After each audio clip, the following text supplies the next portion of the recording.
Dear students, in CSF pathway obstruction at aqueduct of Sylvis cause enlargement of options lateral ventricle, third ventricle, fourth ventricle, both A and B.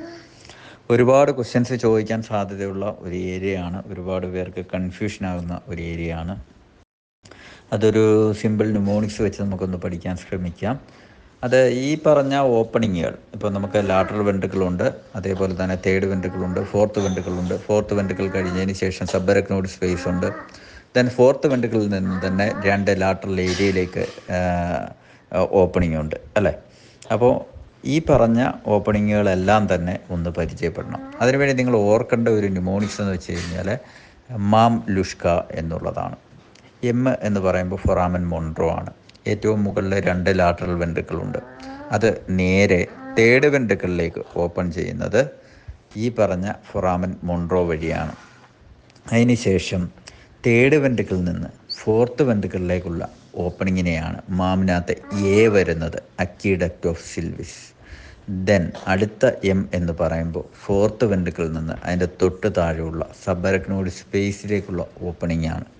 അതിനെ നമുക്ക് foramen മജൻഡി എന്ന് പറയാം. ഇനി ഇതേ fourth വെൻട്രിക്കിളിൽ നിന്ന് lateral cistern എന്ന് പറയുന്ന ഏരിയയിലേക്ക് ഓപ്പണിംഗ് ഉണ്ട്. രണ്ട് ഓപ്പണിംഗ് ആണ് വരുന്നത്. അതാണ് ലുഷ്ക, എല്ല് തന്നെ ലാറ്ററൽ ഓപ്പണിംഗ് ഫ്രം ഫോർത്ത് വെൻട്രിക്കിളാണെന്ന് ഓർക്കുക. ഇത്രയും കാര്യങ്ങളാണ് ആദ്യ ലെവലിൽ മനസ്സിലാക്കേണ്ടത്. ഇവിടെ പറഞ്ഞിരിക്കുന്ന ഒരു കാര്യം എന്താണെന്ന് ചോദിച്ചു കഴിഞ്ഞാൽ, ഇവിടെ അക്വിഡക്റ്റ് ഓഫ് സിൽവിസ് എന്ന് പറയുന്ന സ്ഥലത്താണ് ക്ലോഷർ വന്നിരിക്കുന്നത്, അല്ലെങ്കിൽ സീനോസിസ് വന്നിരിക്കുന്നത്. അപ്പോൾ അതിൻ്റെ ഫലമായിട്ട് ആലോചിച്ച് നോക്കുക, അക്വിഡക്റ്റ് ഓഫ് സിൽവിസ് എന്ന് പറഞ്ഞു കഴിഞ്ഞാൽ എവിടെയുള്ള ഓപ്പണിംഗ് ആണ്?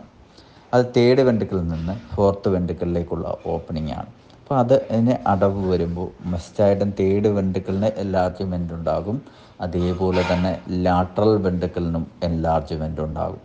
അപ്പം രണ്ട് കാര്യങ്ങൾക്ക് എൻലാർജ്മെൻറ്റ് വരുന്നുണ്ട്, എ ഓപ്ഷനും ബി ഓപ്ഷനും. So both A and B എന്ന് പറയുന്ന ഡി ഓപ്ഷനാണ് റൈറ്റ് ആൻസറായിട്ട് വരുന്നത്. ഇതോടൊപ്പം കുറേ അധികം ക്വസ്റ്റ്യൻസ് ഇതുമായിട്ട് ബന്ധപ്പെട്ട് ചോദിച്ചിട്ടുണ്ട്. ഈ കാര്യങ്ങൾ മാത്രം അറിഞ്ഞിരുന്നാൽ ആ ക്വസ്റ്റ്യൻസ് എല്ലാം തന്നെ ആൻസർ ചെയ്യാൻ വേണ്ടി പറ്റും.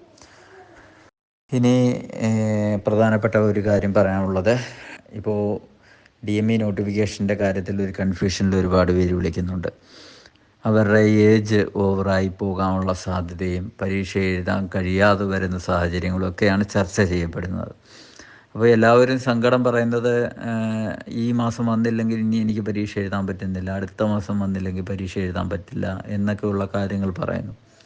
അപ്പോൾ ഞാൻ ആലോചിക്കുന്ന ഏറ്റവും ഇമ്പോർട്ടൻ്റ് ആയിട്ടുള്ള കാര്യം എന്ന് വെച്ച് കഴിഞ്ഞാൽ, 22 വയസ്സ് അല്ലെങ്കിൽ 23 വയസ്സിൽ BSc അല്ലെങ്കിൽ GNM കഴിഞ്ഞ ഒരു കുട്ടിയെ സംബന്ധിച്ച് നോക്കുമ്പോൾ, കഴിഞ്ഞ 14 കൊല്ലം അല്ലേ, 36 വയസ്സ് വരെയുള്ള പീരീഡിൽ ഏകദേശം 8ഓളം PSc എക്സാമിനേഷൻ എഴുതാനുള്ള ഓപ്പർച്യൂണിറ്റി ഉണ്ടായിരുന്നു അല്ലേ. 8 പറയുമ്പോൾ ഞാൻ DHS DMEയും പിന്നെ ഇൻഷുറൻസ് മെഡിക്കൽ സർവീസും ഹോമിയോ പോലുള്ള PSc എക്സാമിനേഷൻ എല്ലാം കൂടി ഇൻക്ലൂഡ് ചെയ്താണ് പറയുന്നത്. 8-10 PSc എക്സാമിനേഷൻ എഴുതാൻ ചാൻസ് ഉണ്ടായിരുന്ന ഒരു കുട്ടി ഈ അവസാന നിമിഷം വരെ എന്തുകൊണ്ട് കാത്തിരുന്നു?